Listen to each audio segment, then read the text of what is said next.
Bem, qual foi a importância da União Soviética para a derrota do nazifascismo na Segunda Guerra Mundial? Primeiro, eu queria registrar uma coisa assim particular, que na época da minha adolescência, eu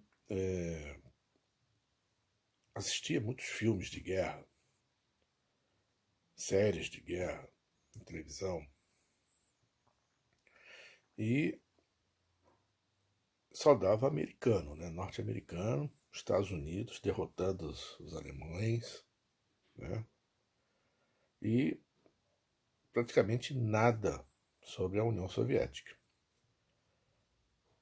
Eu fiz uma coleção de fascículos da Segunda Guerra Mundial que também, praticamente, a União Soviética inexistia, né, no cenário da guerra, da Segunda Guerra Mundial. Agora, isso aí se explica porque é o contexto da Guerra Fria. Né? No pós-guerra, dois blocos se formam, né?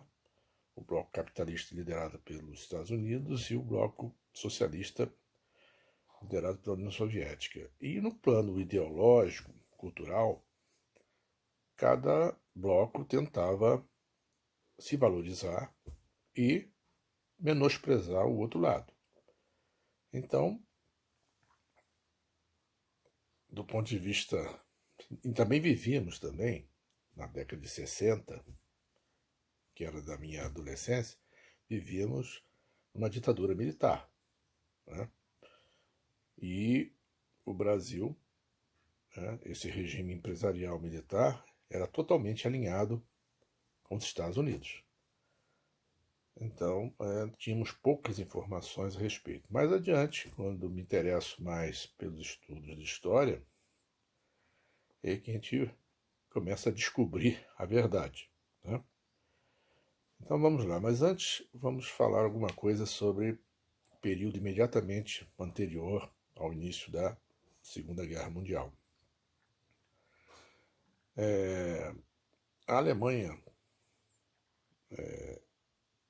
quando Hitler assume como chanceler, indicado pelo presidente Hindenburg, com total apoio dos capitalistas alemães, dos grandes grupos empresariais alemães, Hitler aos poucos vai rasgando o Tratado de Versalhes, tratado do pós-guerra, né, da Primeira Guerra Mundial, que estabelecia sérias restrições à Alemanha, inclusive do ponto de vista militar.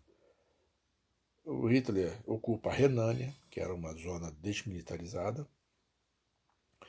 Ele vai ocupar a Áustria, a região da Tchecoslováquia chamada de Sudetos, ele também vai ocupar, e depois a Tchecoslováquia também.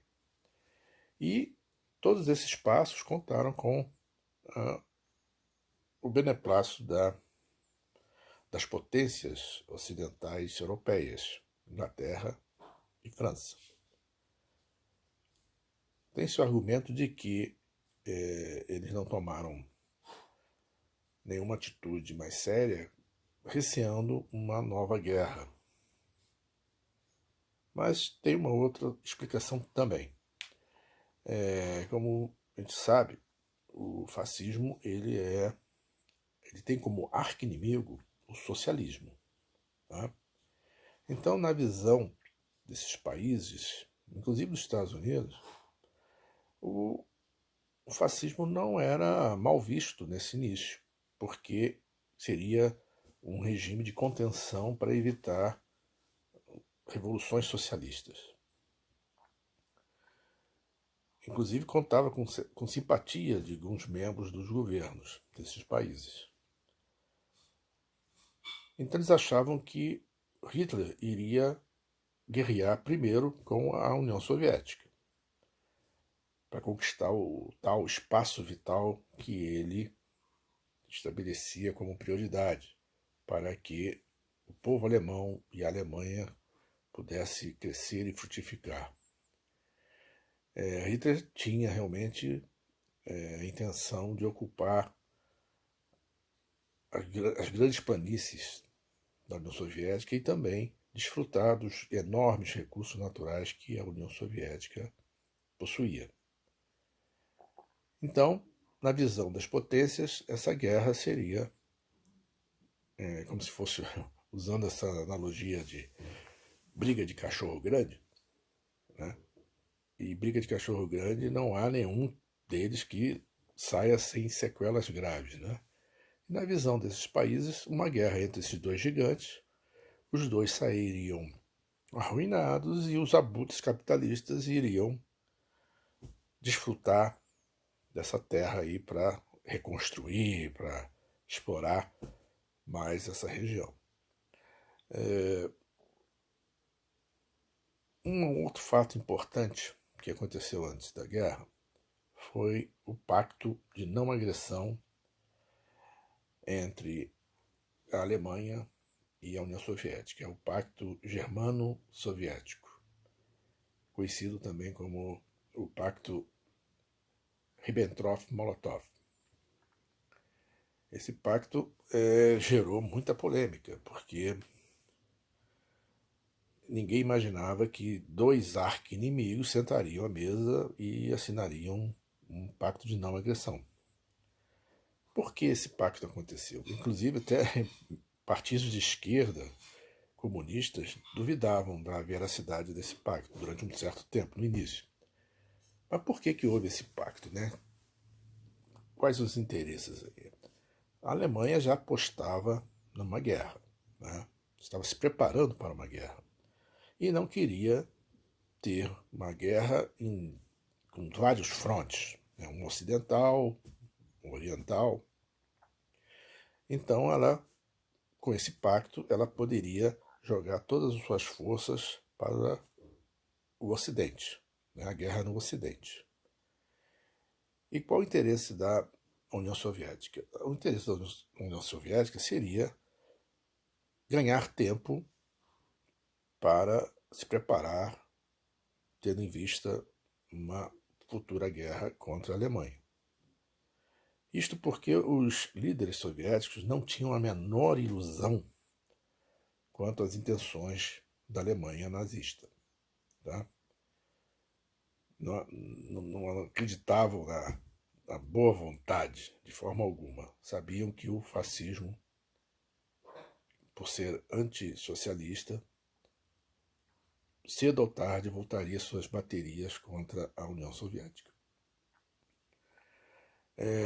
Quando Hitler invade a União Soviética, depois da derrota da Batalha da Inglaterra, né, a batalha entre a Força Aérea Alemã e a Força Aérea Inglesa, ele desiste de uma invasão da Inglaterra, ele se direciona para a União Soviética e rompe esse pacto, né, e vai colocar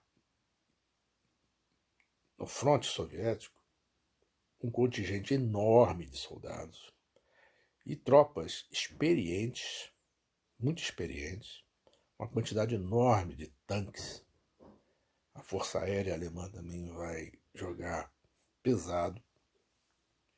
E a tática de guerra alemã da Blitzkrieg, a guerra relâmpago, vai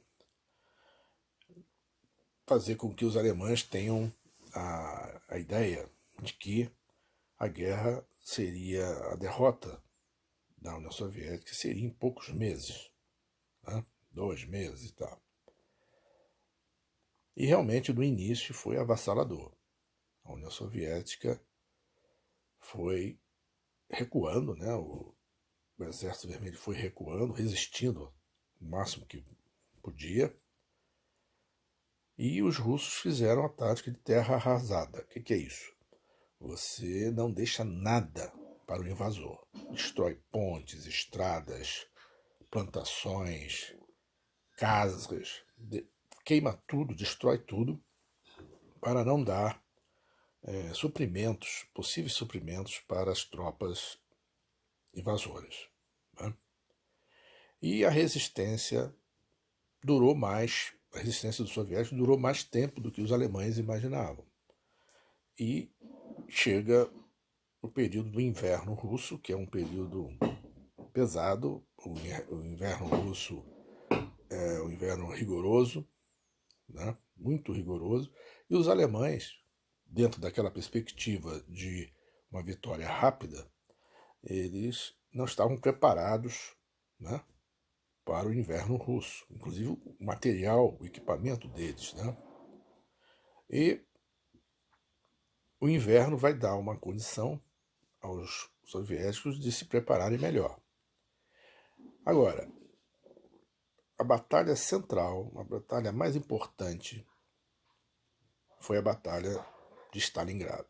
Foi nessa batalha que se quebrou o mito da invencibilidade do exército alemão. É a primeira derrota, tá, do exército alemão.